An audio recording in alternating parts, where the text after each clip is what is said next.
All right, y'all. So, yeah, the idea of today is to take us back to the basics that we learned in school, but just take a deeper dive into those basics. So, we're going to talk about elevation, we're going to talk about overdirection, and we're going to talk about finger angle. We might get into section angles, we might get into some other things. It all depends on the pace that we go through these things. But really, when you think about haircutting, it doesn't matter how tricky you're trying to be.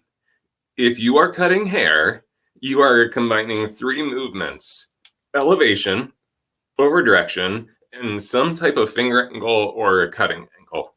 So if you understand those three things, you can do anything you want in haircutting. Everything else is just mechanics. So that's why we're going to really heavily focus on those three things. So when we look at a haircut, actually, let me get a mannequin with an actual haircut. This is just my demo mannequin. There's a nice curly girl over here. Here we go. So when we look at a haircut, there's really three directions we need to look at. What's up, Sonia? Good to see you this morning. Well, I don't know if it's morning for you, but so we've got three dimensions we need to look at. We have a vertical dimension, which is what's happening top to bottom within the haircut. And then we have a second dimension, which is what's happening front to back within the shape. And then the third dimension that we talked about in Palmage of the School that we don't necessarily talk about in our own cutting system as much, but it's just the length, the distance of the hair from the scalp to the ends. The reason we don't get too concerned with that within our cutting system is because really, if you look at the shape, if you look at this silhouette, there's a top to bottom silhouette and there's a front to back silhouette. And those two things combine together to create your overall shape and your overall silhouette for the haircut. So if we understand how to create that forward and back and that top to bottom kind of shape and movement, then we can really create anything we want within a haircut. So that's the hard part, is that we want to learn haircuts, but it's almost more important to learn how to cut hair.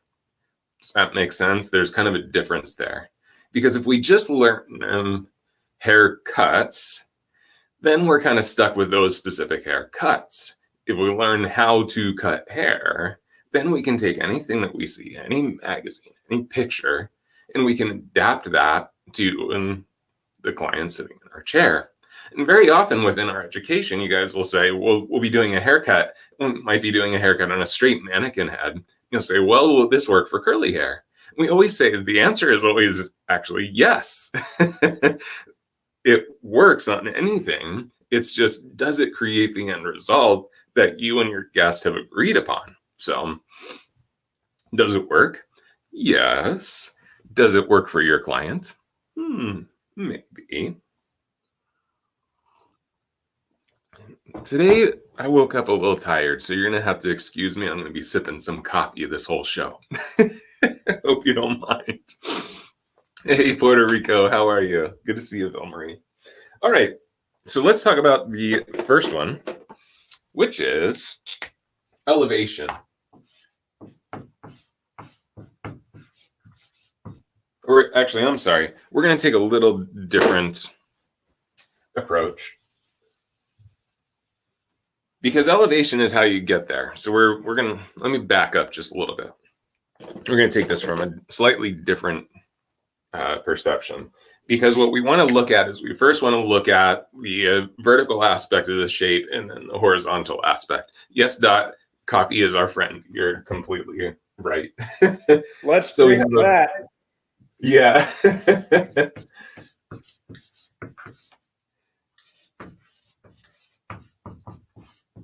So let's talk about the vertical aspect of a haircut first. Can you guys see that okay? Let me just adjust a few things here for you real quick.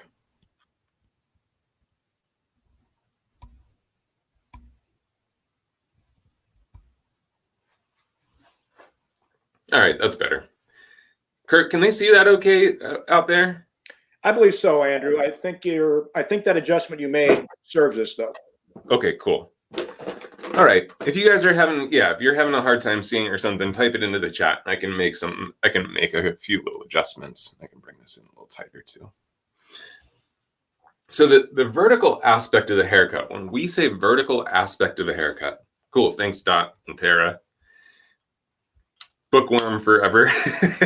Man, sometimes I love your guys' screen names, but anyway, so the vertical aspect, what we're talking about is what do we see in the vertical weight distribution within a haircut? What is happening top to bottom? Because that's vertical, right? Top to bottom. So we're not talking about vertical sections. Take that out of your mind for a minute. We're just talking about weight balance, weight distribution, what happens from the bottom to the top in a haircut. So within that vertical aspect, within what happens from top to bottom, I'm going to have you stand over here. Thank you. What happens from top to bottom within a haircut, you have three options within that. You have three things that can happen. We have one length,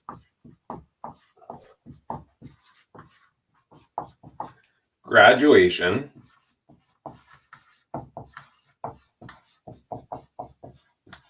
and layers. See, I told you we're going right back to school, y'all. So one length, graduation, and layers. And almost universally, whatever school you go to, they're going to have some version of this. They might call it something different, but the principles are the same. When we say one length, what we're talking about is any portion of a haircut, because it's not necessarily the whole haircut even, because you can have a one length portion of a haircut with a layered portion of a haircut with a graduated portion of a haircut. So when we're talking about one length haircut, it's when we're cutting something bluntly, or, well, I guess I shouldn't say bluntly, but we're cutting something where everything is at its natural fall and it's cut to a point that it's going to have the most weight and density to it. Everything merges into one point. So if I take my shears and pop that off right there, that's going to give us a one length hair or a one length portion of our shape. Excuse me. One length hair, there's a couple of things that we have to know about it. One, it means that everything is piling up to one point. And if we think about everything coming to one point, where do you think the weight is going to be? In that one point, right? Because the most amount of hair is being piled up into one position. So the weight is going to be focused at that point that we cut. It's going to be the heaviest of the three different ways that we can distribute weight top to bottom. It's also probably going to be the least amount of movement within the hair. So when we see something, if a client brings us a picture and we see that there's a really heavy weight line, that's probably going to clue us in that that might have been cut towards one length, right? Okay. Then we start to get into graduation. Graduation is any time that we see, I'm going to grab a shorter mannequin here. This is my little shag that whoa, there's still hair in there.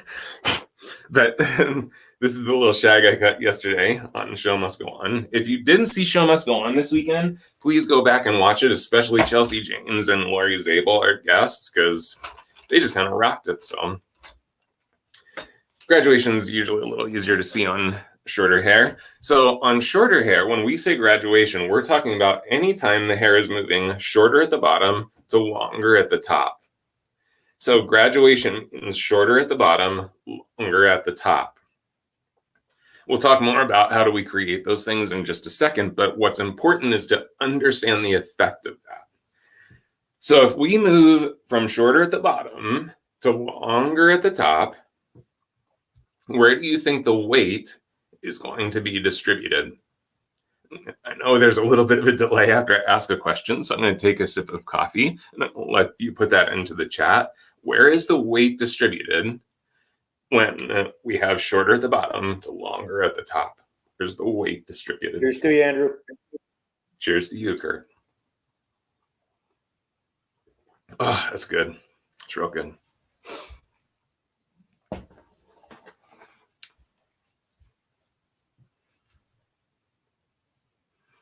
Good. All right, we're getting a couple answers, top, bottom to top. Oh, sweet, Lexi, that's awesome. Yeah, top to bottom. Okay, so basically, if we think, yeah, dot possibly at the occipital, if we even place it there. Fatima is saying top, Deb's saying top, Deanna, top. Crown and nape area, possibly Bernice. Good, so lots of good answers here. So if we have shorter at the bottom to longer at the top, and honestly, all of your answers are kind of right, because part of it depends on where do you stop the graduation. Because wherever that graduation builds to, wherever that lays, that will be your weight line.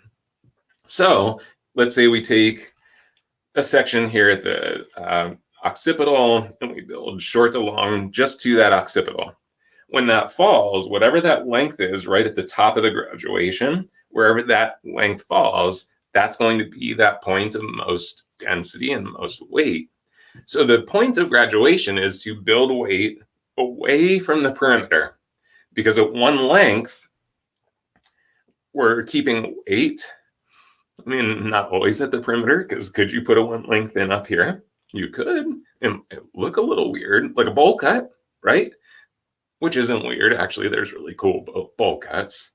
But wherever we put in that one length, the weight's going to sit there. So let's talk about it just from a very simple point of view. One length is typically at the bottom. And so at one length, all our weight's down here. By starting to graduate, what we're starting to do is take that thing that's flat with the floor. We're starting to do this. So now with graduation, we're starting to build that weight up and away from the head shape. Yes, Bambi, you're totally spot on. Bowl cuts are making a huge comeback, and they're cool. We actually have a great bowl cut on our YouTube channel.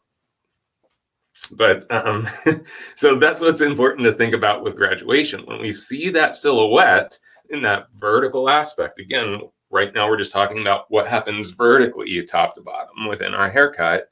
When we distribute weight shorter at the bottom to longer at the top, that's going to push weight away from the perimeter and up and out away from the head. Okay. So if you're with me so far, type with you in the chat, please.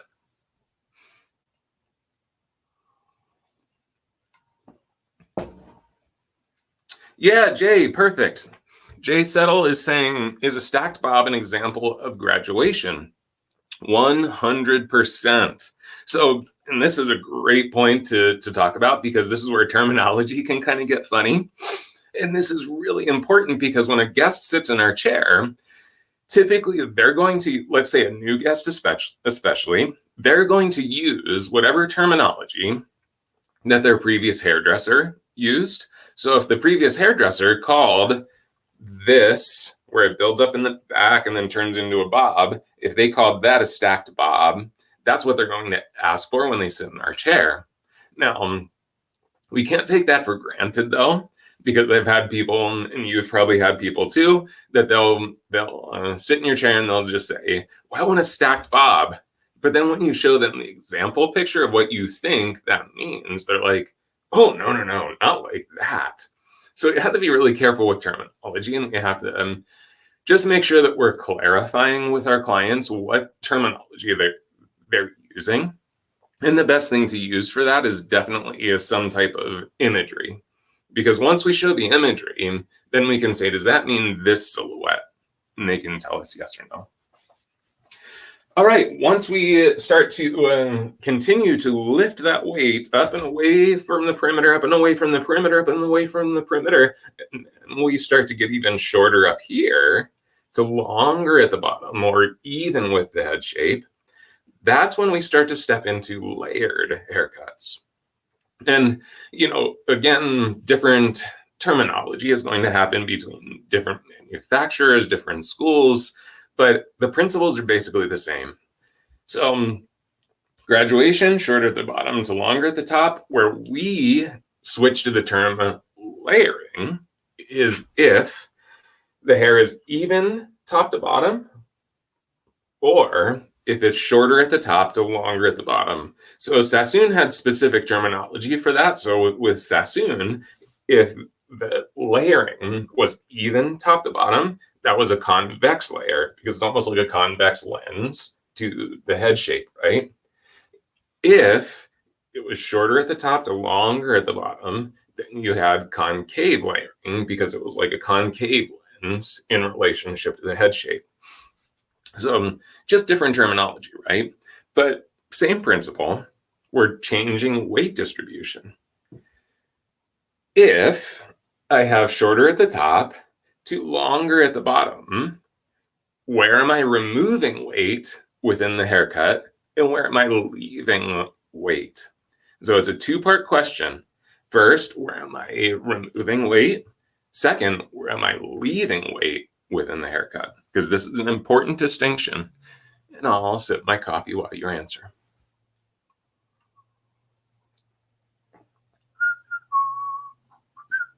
Good morning, Bernadette. Good morning, Pam. Hi, Susan from Canada. Trina from Ontario, welcome. So question is, if I'm cutting shorter at the top, longer at the bottom, where am I taking away weight? Where am I leaving weight? Yeah, Jenna, you got it. Morning, Karen. Yes, Sarah, you got it. Taking from the crown, Laura, you got it.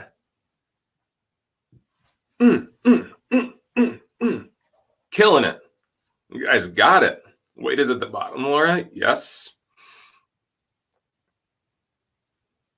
Man, you guys are smart. Aloha, Jimmy Murray. Much aloha. Possibly Jerry. You might start to remove weight from the occipital. Good. Yes.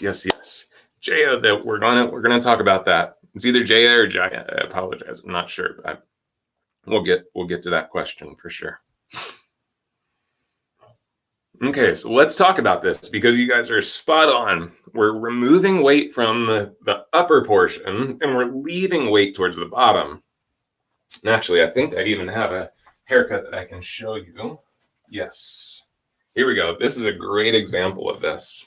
This is why it's great to have so many mannequin heads laying around with a bunch of random haircuts on them. So especially right now, we're doing a lot of this kind of layering because shags are very in style right now. And the essence of a shag is exactly what we're talking about, shorter at the top to longer at the bottom. Because a lot of times what I was taught was that layering was a removal of weight from the hair. That's true to a point. But as soon as we go past that 90-degree skateboard haircut, where it's perfectly even, exact same length the entire way around the head shape, that, yes, the balance of weight is kind of even. I'm not going to go any further than that because it'll get complicated. But yes, it's kind of even. Where it starts to become uneven again is as soon as we start to make the lengths different at different points. So if we have shorter hair at the top, longer hair at the bottom, which is how this haircut is cut, shorter at the top to longer at the bottom. We're removing weight here, which allows this top to have balance. It has that reduction of weight allows the hair to have more fullness to it potentially. But by cutting longer towards the bottom, we're leaving more weight and density towards the bottom of the haircut. So that's what we mean by removing weight from the top, leaving weight towards the bottom.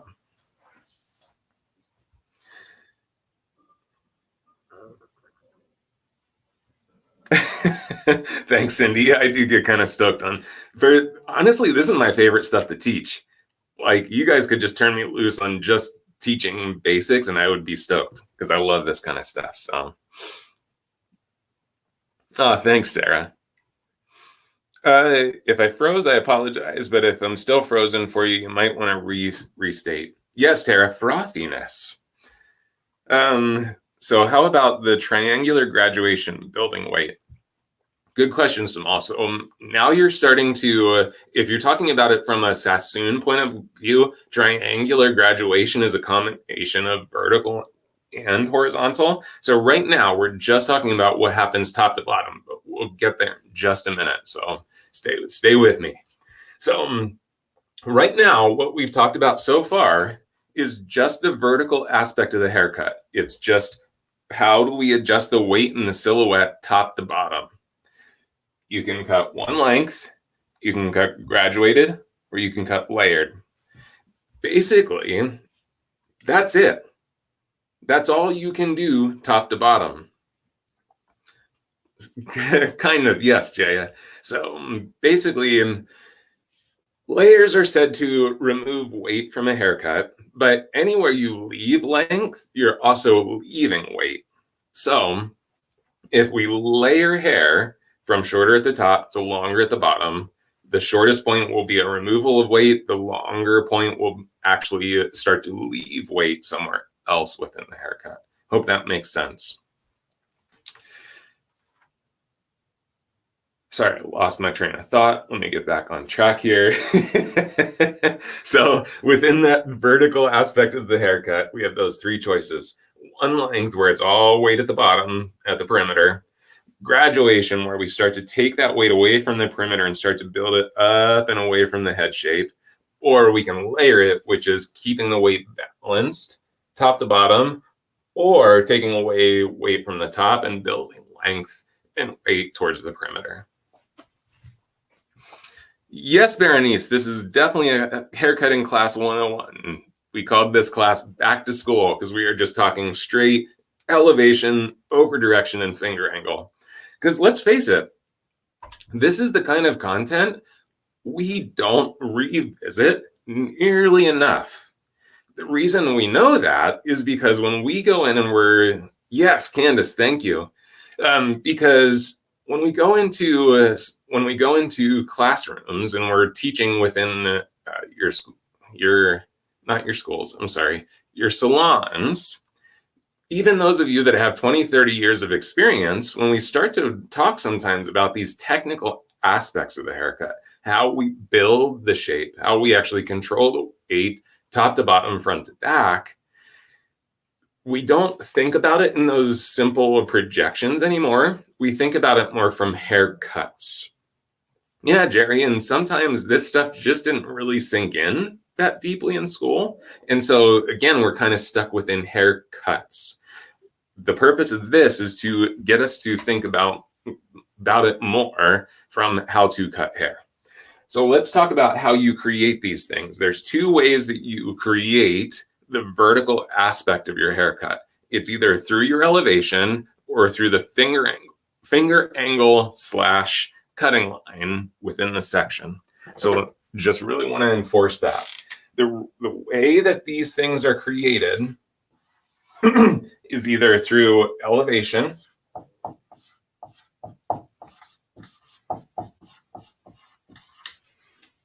or finger angle / cutting line. And the reason we say / cutting line is just because you don't always have your fingers in the hair to create the finger angle.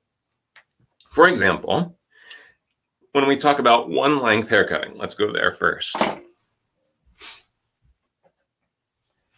One length haircutting is most easily created. I say most easily because could it be created in other ways? Yes, you could do it. I've seen people try. But the easiest way to cut one length is to hold the hair at natural fall and cut, because that's where the hair is going to sit after you release the hair. So when we close, or when we when we cut, we want to cut the hair where it's going to live. That's going to keep it as blunt and as heavy and as solid as possible. That's one length. So that's why we say sometimes it's cutting line or finger angle, because sometimes with one length, you might not even hold the hair. You might just cut. Sometimes you might hold it in your comb and cut. Sometimes you might hold it in your fingers. But truly, with one length hair, your elevation is really what's so key. Because, excuse me, because as soon as we begin elevating hair away from the head, as soon as we begin to elevate hair away from its natural fall, now we start to get into graduation. Technically, if you're in a horizontal section, so a section side to side, elevation is going to create that vertical aspect, because your finger angle when you're cutting in a horizontal section actually creates what's happening front to back, not top to bottom. So in a horizontal section, elevation is always going to control the vertical weight distribution of your haircut. So if we look at a horizontal section, sorry, I moved my studio around right before we went on air because I thought better about how I had my setup. So not everything's right at my fingertips. So if we look at this section of hair, within that section, if it is at natural fall, and we cut, we're going to get that bluntness of the one length. As soon as we start to elevate even just a tiny bit, just a few degrees, maybe like 2 or 3 degrees away from natural fall, if we cut there, now we start to build graduation, right? The higher and higher we go, all the way to just below 90 degrees, that is still going to be graduation. The higher the elevation, the leaner the graduation becomes. Lower elevation graduation is going to give us very, very heavy graduation where it builds up super quick. The higher and higher and higher that we elevate that section, the more we get a very light, kind of lean type of graduation. Okay? Just want to... Yes, Nerys, it is recorded, and you definitely can come back. Yes, Sonia, you're spot on. Cool. Now, once we get to that 90 degrees is such a kind of benchmark degree of elevation, because right at 90 degrees, that's where we kind of get that beach ball or that rays of sun effect, like we cut in the 90-degree skateboard haircut that's so essential. At 90 degrees, if we cut at 90 degrees, the hair will be even, top to bottom, in relationship to her skull. Okay? That's really important. So you're not going to get a beach ball effect from 90 degrees of elevation. That's what a lot of people think. They're like, oh, I'm going to get this nice round effect by holding the hair at 90 degrees. That's actually not true. What you're going to see is the effect of the natural head shape, which the natural head shape, especially if we look at this, the natural head shape does that. It's not just a circle. So it's not necessarily circular. Make sense? Once we get to 90 degrees, once we cross 90 degrees and we start to go above that, that's when we start to get this shape in the perimeter. We start to get shorter at the top, or I'm sorry, this shape in the silhouette, which is shorter at the top to longer at the perimeter. So 0 degrees of elevation, or natural fall, you can call it, that's going to give us one length. As soon as we start to elevate just slightly, we start to get into graduation.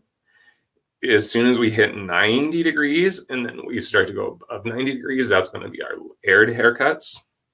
What is reverse graduation? So Oscar, it's actually a term that I'm not sure, because I've seen it used in multiple different ways. I've seen people call layering reverse graduation, because If graduation technically is shorter at the bottom to longer at the top, the reverse of that is shorter at the top, longer at the bottom. We've also seen it, I think Sassoon kind of coined the term of reverse graduation, where basically you're cutting the next section slightly longer than the previously cut section. So I'm not 100% sure.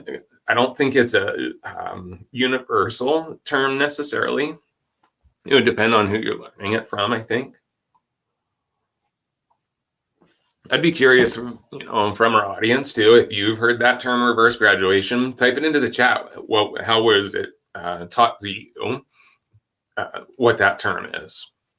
Now, one thing we have to clarify, elevation is not the only controlling factor of your vertical aspect of your haircut. It's one controlling aspect. So, Tina, yes, we have to bring finger angle in, because like I said, in a horizontal section, elevation is fully in charge of what is happening vertically top to bottom, because your finger angle in a horizontal section is actually controlling what's happening front to back. So finger angle kind of disappears as an influence on the vertical shape in horizontal sections. In diagonal and in vertical sections, finger angle definitely comes in. So let's look at a vertical section. Once we take a vertical section, we might look at this and we say, oh yeah, that's about 45 degrees of elevation from her scalp at that point, so that's definitely graduation. If my fingers create a perpendicular line to the hair strands, so let's see if I can make this comb stick. There's the hair, and here's my finger angle. My finger angle is completely perpendicular to the grain of the hair. If you see that, type yes. If my fingers always are perpendicular to those hair strands, then yes, the exact same rules apply that we just talked to. So 45 degrees will definitely give you graduation. As soon as I start to modify finger angle, let's say we go with a finger angle like that, straight vertical. Let me hold on to that comb. Look at it in relationship to her scalp. Where's the shortest point and where's the longest point? Longest point's actually at the bottom now, isn't it? Shortest point at the top. So my finger angle has now kind of contradicted what we've learned about elevation. Because yes, we're at a 45-degree elevation, but finger angle is now turning this into a layered haircut that would be less weight at the top, more weight at the bottom. See, it gets complicated, right?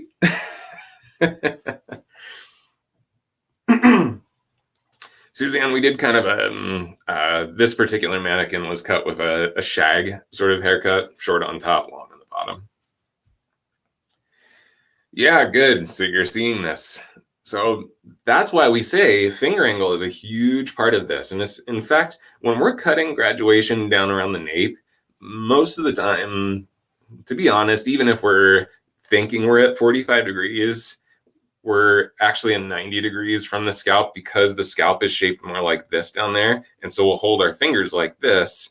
And if you look at it in relationship to the scalp, it's probably actually pretty even with the scalp. So, will I say it one more time? Yes, Jennifer, I will 100% say that one more time, because I think this is so incredibly important. Within a vertical section, most of us were taught that at 45 degrees of elevation, we have graduation. At 90 degrees of elevation, we have layers, right? That's kind of universal terminology. In a vertical section, that is true, as long as my finger angle doesn't change that out here, this finger angle here. Because if my fingers are creating a T or perpendicular to that hair strand, that will be true. So at 45 degrees of elevation, I'm going to get graduation, because it's going to be shorter at the bottom to longer at the top. But as soon as I change the finger angle, now with a very steep finger angle, now I'm actually going to get shorter at the top to longer at the bottom. So 45 to about 105. So Tammy, basically, if you want to keep it really technical and kind of, especially if you're in a horizontal section where you can't use finger angle to change this, one length is natural fall.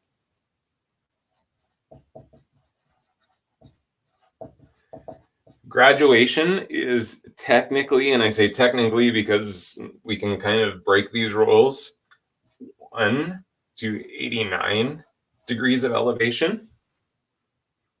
And layers are 90 degrees and up.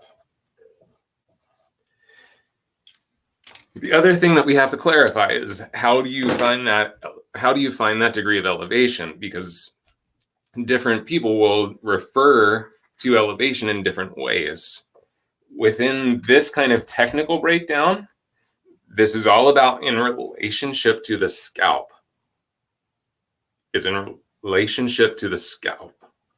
So this piece of hair, every single little piece of hair that's on the head, if you could cut every piece of hair separately, if you had that ability, the degree of elevation in which you cut that individual piece of hair is going to be this. So if it's at natural fall and we cut every single piece, every single individual strand at 0 degree, or not 0 degrees because not in relationship to the scalp, but natural fall, we're going to have one length. If we cut every single piece of hair at 45 degrees from a certain guide, we're going to have a graduated shape. If we cut every single piece of hair at 90 degrees from the scalp, we're going to have that even layered shape from top to bottom. Hope this is making sense. Hope this is helping you. The thing is, you know, all of this stuff, there's certain things that aren't debatable. Especially like I said, within a horizontal section, if you're 45 degrees, it's always going to do that. If you're at 90 degrees, it's always going to do ... So there's certain things that are pretty much hard, fast rules, but there's other things that just really aren't at all. Yeah, so I'm going to step out of the way. Sonia asked for a screenshot. If you guys want to take a quick screenshot of that so you have that for your notes, because I am going to have to erase that so we can talk about horizontal aspect. Cool. So pretty crazy, right? I mean, we're already 42 minutes into our discussion today, and all we've talked about is the vertical aspect. What happens? How do we distribute weight top to bottom within a haircut? Pretty crazy, right? So now let's talk about the other aspect, which is the horizontal aspect. What is happening front to back? Front to back. So vertical aspect, weight distribution top to bottom. Horizontal aspect, weight distribution front to back. So this is now where we start to look at, does the weight fall back and away from the face? Does the weight fall towards the face? Or does it fall balanced with the natural head shape? So let's jump into that. Glad you're liking it, Lopez. Jaya, good. You bring Jaya's question up there, Kurt. How different is weight from volume? Great question, because this is super important. Weight and volume are very, very different descriptions. So, and let me, before I say anything else, they're very different terms as far as how we use those terms, because there is no one way across the universe to use terminology. People will mix these terms. So know that sometimes people use volume in the same way that they might use weight, but to us, they're very different terms. Weight is the heaviness, or the actual, like literally if you could weigh it on a scale, that's weight. So of course, the longer the hair strand is, the more weight we have. Where the most hair piles up within a shape is going to give you a weight line, because wherever that most amount of weight or most amount of hair piles up in the haircut, that's going to be a point of the most weight. Volume typically is when people are talking about fullness out and away from the scalp. So it's more of a styling thing. And one of the mistakes that people say is that layering hair gives it volume. Layering hair doesn't necessarily give the hair volume. It takes away weight in the areas that we typically want to create volume. But volume is typically created either from natural hair density, the natural hair texture, or styling. So if we cut a layered haircut that is very, very short through the top and long through the bottom, the weight has been removed from the top. The weight has been left in the bottom.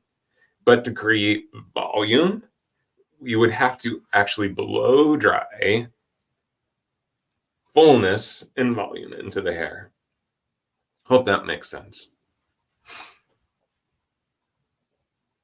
You got it, Mary. I'm just kind of checking a couple questions here.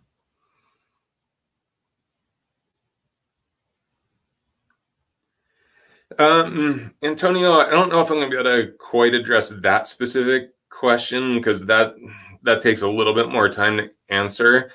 So let's get into this horizontal aspect of the weight, or the weight balance, and then maybe we'll have some time to address that. Tina, yes, it can be your cross check. No, Jaya. So that's an important thing. Again, removing weight does not create volume. Removing weight allows us the opportunity to create volume through styling. So just the removal of weight itself does not create volume. In fact, removal of weight could potentially collapse the volume. It gives us an opportunity, though, because this hair has less weight to it, to put a round brush in and create volume within the haircut.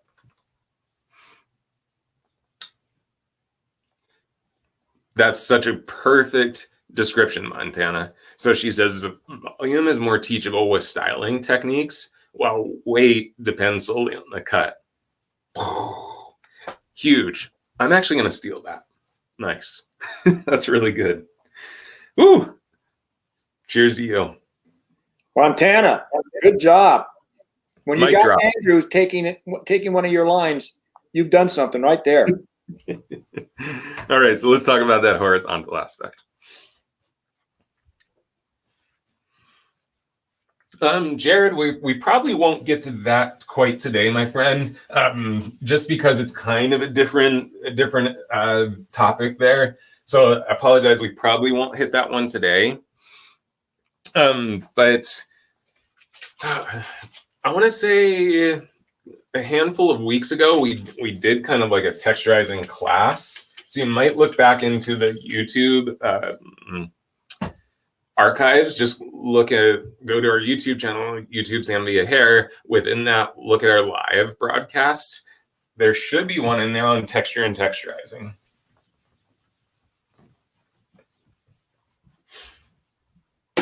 All right. We're going to move through this one a little bit faster because it's really similar, actually.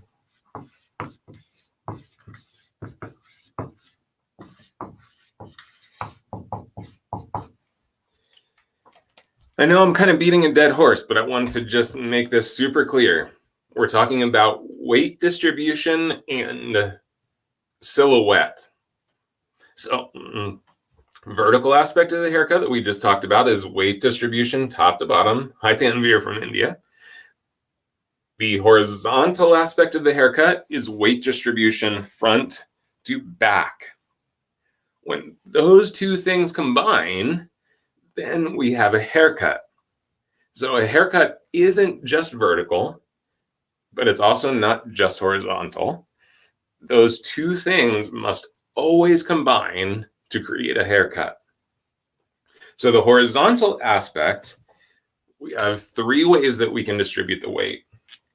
We can distribute weight forward.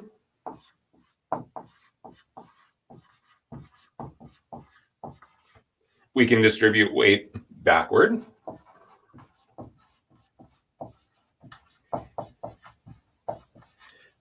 Or we can not distribute weight forward or backward and keep it even with the natural head shape. Often what you'll find with this particular description is you'll hear forward, backward distribution, and then we'll hear square. Square is actually a combination of forward and backward. So for us, we call it natural because you have basically three choices. Within, sorry, drop my comb, hang on. So let's look at a horizontal section here. Within this section, if I cut shorter in the back to longer in the front, we now know that shorter hair, and one of the principles of haircutting, shorter hair tends to push or control longer hair. Also, longer hair, because of its just has more weight to it, will create more weight within the haircut. So the shortest point of our haircut, if it's towards the back, the longer point of the haircut is towards the face, which direction is the weight going to move? If it's shorter in the back to longer in the front, which direction is it going to move? Type that into the chat. If it's shorter in the back to longer in the front, which direction is it going to move? And I'll take my coffee break as you type.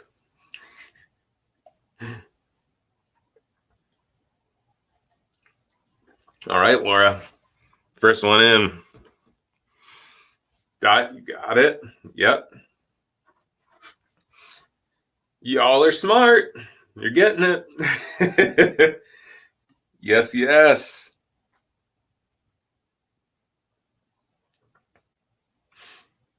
Can definitely tell that the Facebook feed is a few seconds ahead of the YouTube feed today. Good, Basuda, you got it. Yep. Towards the face. Okay, we're all on the same page here. Shorter in the back to longer in the front is going to create a horizontal weight balance that moves forward towards the face. If we do the opposite, if we have shorter in the back, shorter in the face to longer in towards the back, which direction is that weight going to distribute? We'll just go ahead and answer that because it's pretty easy. It's just the opposite. So, of course, if we have shorter in the front and longer in the back, that weight distribution front to back is going to want to fall back and away from the face. Now, what if the hair is cut even to the natural shape of the head? Think about, just like we talked about with the 90-degree state board haircut within the vertical aspect, same exact principle, just flip it now front to back. If every piece of hair is cut even front to back, how is the weight going to be distributed? This is kind of a trick question. I'm curious to see what you say. If it's cut even front to back, what will we see in the silhouette if it's even front to back? Okay, we've got natural fall, even, weighted, less movement, same, natural. Yeah, good. The reason that we use the term natural versus even is because when we cut all of the length even front to back, it's not necessarily going to fall into something that looks even. The reason that it's not necessarily going to fall into something that looks even is because the surface that we are cutting to is not even. If we literally had a beach ball for a head, if it was perfectly round like the globe that's sitting on your desk, then yes, as it would fall, it would sit very even front to back. But if we cut this hair all even front to back, as it falls, because of the different contours of the head, because of the different surfaces, because of the different shapes, what we're going to see is an outline. We're going to see the reflection of the head underneath. So it's the most even, but that's why a lot of times, or I don't say it's the most even. Yes, Christine, very often it will almost look longer towards the back because of that natural head shape. So yeah, Tammy, you got it. Exactly. It's going to mirror the head shape. Boring. Yeah, Bernice. So that's why a lot of times people teach square as the third option. So what square means is that we're creating straight lines front to back. You do that by creating a little bit of length in the front and a little length in the corner at the back, so that when it falls, it kind of falls more in a straight line. It looks more balanced front to back, because when we cut perfectly even with the head shape, it has more of a roundness to it. So, yeah, just interesting, right? All right, so let's talk about how we create these two things. Oh, gee, I don't think she was saying boring as far as that the content was boring. I think she was saying that the shape will look boring. That's what I picked up anyway. But correct me if I'm wrong, because if this is boring to you, I apologize. So within the horizontal aspect, we have that forward, the backward, and the natural weight distribution. So type into the chat what you typically hear controls weight balance front to back. What movement? When we talked about the vertical aspect, we talked about elevation typically being the way that we control weight balance, top to bottom. So what's the other action that controls weight front to back?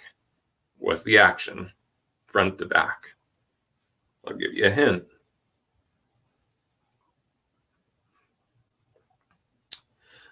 Tina, I'll clarify that in a second, but actually your finger angle or finger placement within a vertical section is going to affect the vertical aspect of the haircut.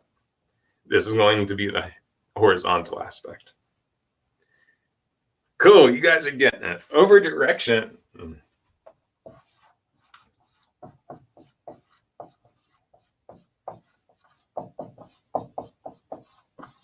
that still on the screen? Yes, it is. So the other is just like we talked about in the vertical aspect. The other way that we will control that weight distribution is finger angle.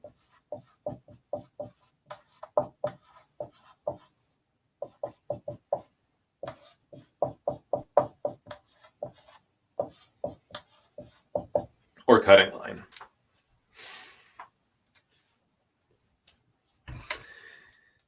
Good, Samal. Yes, the section angle can also help support it, for sure. So the two things that will control our weight distribution front to back will either be how we're over directing the hair forward or back, or it's going to be how our finger angle is controlling the section. The section angles can support the shape, but in the end, the over direction and finger angle is going to be what creates that weight distribution front to back. So let's talk about that real quick. Just like we talked about within the vertical aspect of the haircut, if we are cutting in a vertical section, here's her face. In a vertical section, only over direction controls the horizontal aspect. In a vertical section, only over direction forward or back controls that weight balance front to back. Because if we change our finger angle, the finger angle can go any direction at once. The finger angle is controlling what's happening top to bottom, not front to back. I hope that makes sense.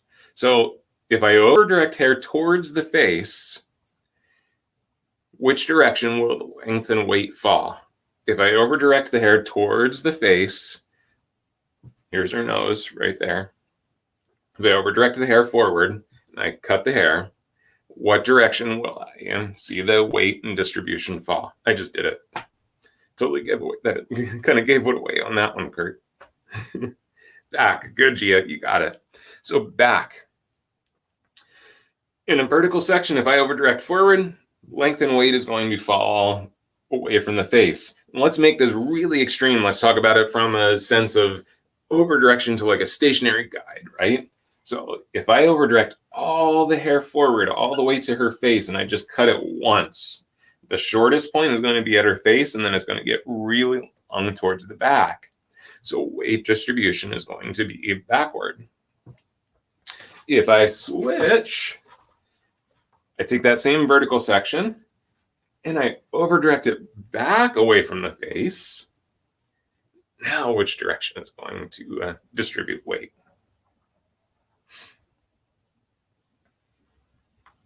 And I'll just answer because we're getting short on time, but if we over direct back and away from the face, this is what we think of as like that triangular graduation back to, I'm sorry, I can't remember who asked that question, but that would give us that triangular shape. That's how Sassoon terms it, which is shorter in the back to longer in the front.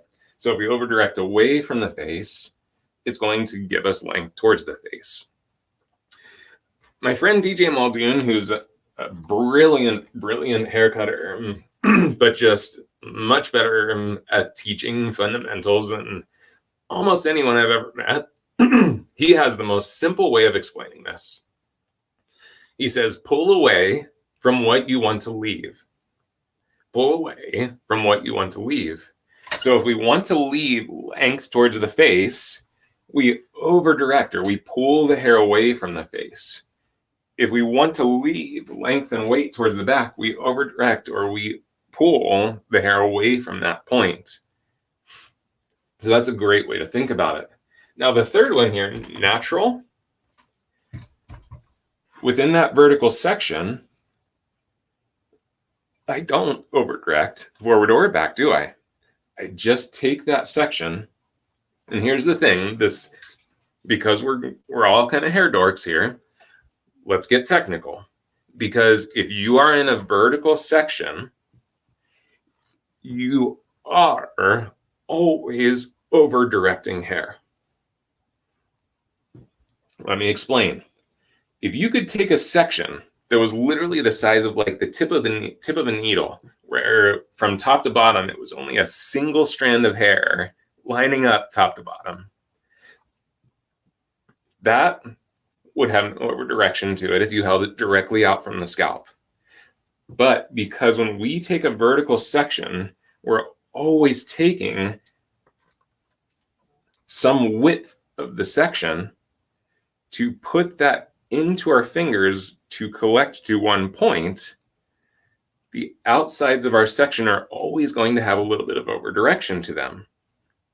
Think about it from a sense of compression cutting. So let's make this really big. Let's say we take the entire side. Would you agree that this is a vertical section? It's a massive vertical section, but yes, it's a vertical section. So if I said, I don't want you to over direct this forward or back, I don't want you to create length or weight forward or back within this section, you would take the hair and you would move those outside edges to the center of the section, right? Because I don't want to over direct back, I don't want to don't want to over direct forward, I don't want to over direct back. So your option is to meet that hair over the center of your section. Within that section, do you see that this is being over-directed back and this is being over-directed forward. So that's a big section.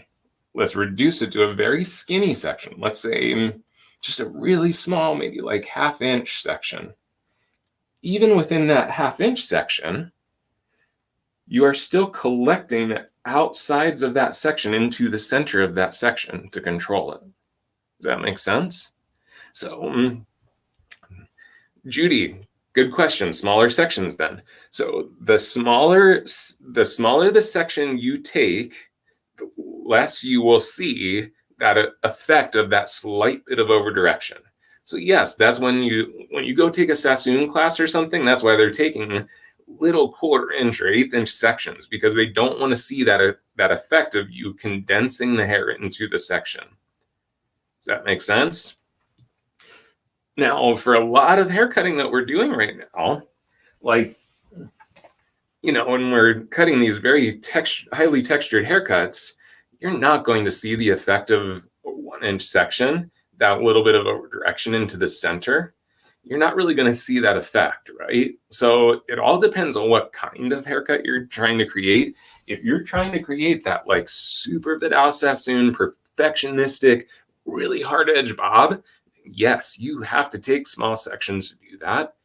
Otherwise, you're going to see that effect of that little bit of overdirection within your section. Kind of cool, right? Could you then use middle of that section as a guide? So Judy, here's the thing. Typically when we're doing a haircut, our guide is going to be next to our section. So let's just take an example of like, let's say we're cutting just like a basic layered haircut. We're starting here in the front and we're taking our first section, we cut it. To get a guide for the next section, we have to take a small piece of the previously cut section and a small piece of new hair. So what happens then is the guide piece goes to the center and the new piece go to the center, and they meet in the center of that. So that is going to give you your best possible way to keep the natural head shape as you're cutting front to back. Because if I overdirect forward a little bit, of course, I'm going to get length towards the front, or length towards the back, I apologize. If I overdirect back a little bit, we're going to start building length towards the front. So that's why we call this one natural. To create a forward moving shape, or we overdirect forward moving shape, we overdirect away from face.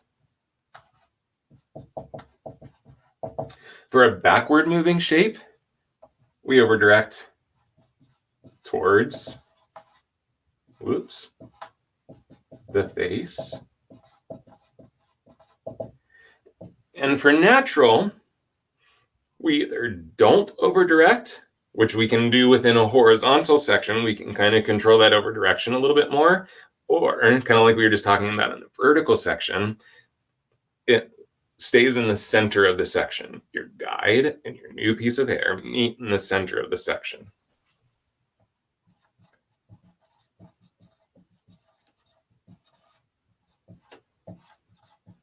So we say centered in the section or following natural head shape.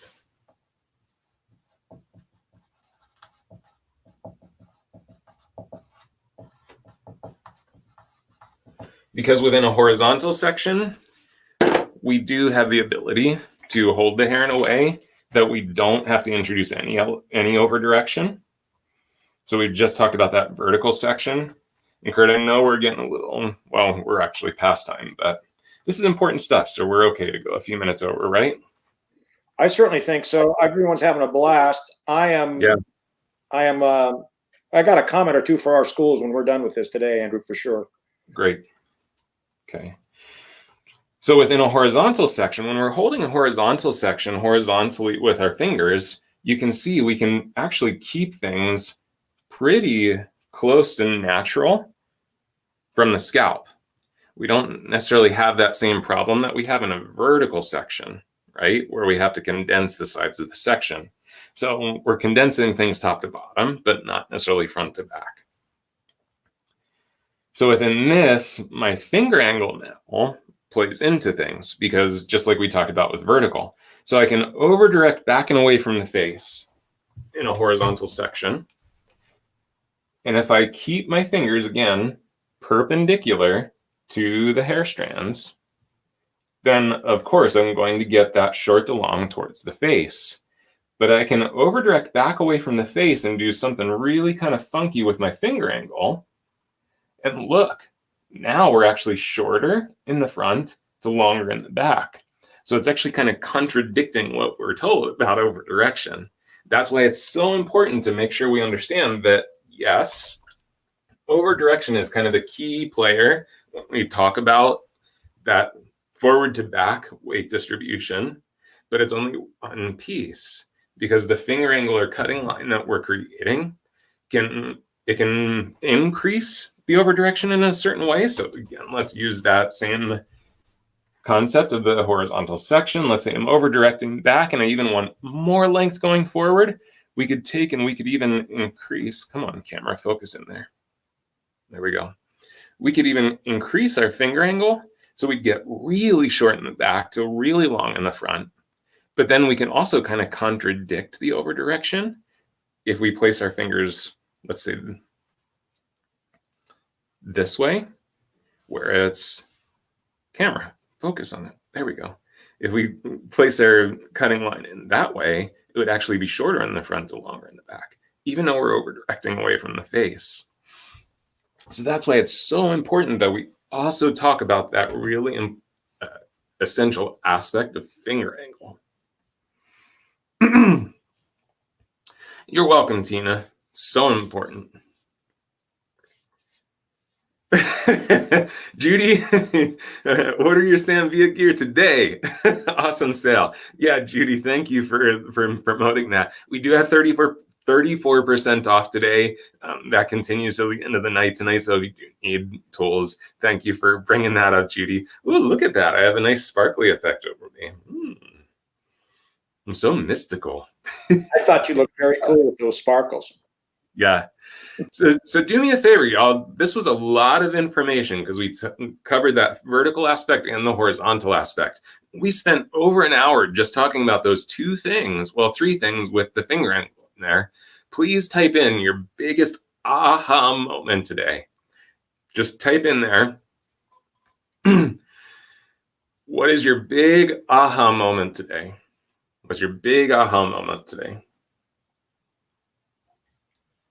AC, Yes, Jennifer. while they're typing what they're learning today, I really want to bring up to our schools out there. I know Jesus from the Beauty Institute is an instructor at one of our partner schools, is in the chats today. Mm-hmm. This is the kind of class that we talk about that could be so beneficial for our schools, our partner schools, or any school. This is the kind of permanent record you have now. Simply go to our YouTube, bookmark this class today, and you'll have it available for your school students indefinitely. So, Andrew, this is, and we all know the hair nerds of the world are uniting right now. So, yes, 100%. Hair nerd unite. But so will our schools. They really will appreciate this class for many, many years to come. Yeah, for sure. Yeah, and here's the thing too, and we talked about this in the beginning, but I just want to reiterate this. All of this terminology is just how we speak about it. It's the words that we apply to the effect. So whatever words you apply, if you're a pivot point school, I know you use like projection and some other terminology, that's fine, because all it is just words.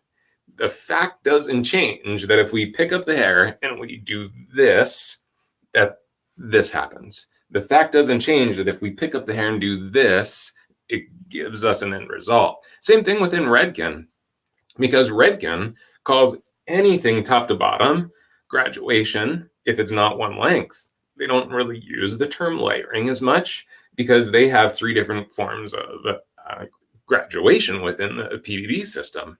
So it's all just terminology, but everything else is the same. So you could absolutely use this class in your school because nothing that I shared is contradictory to anything else that you're going to learn.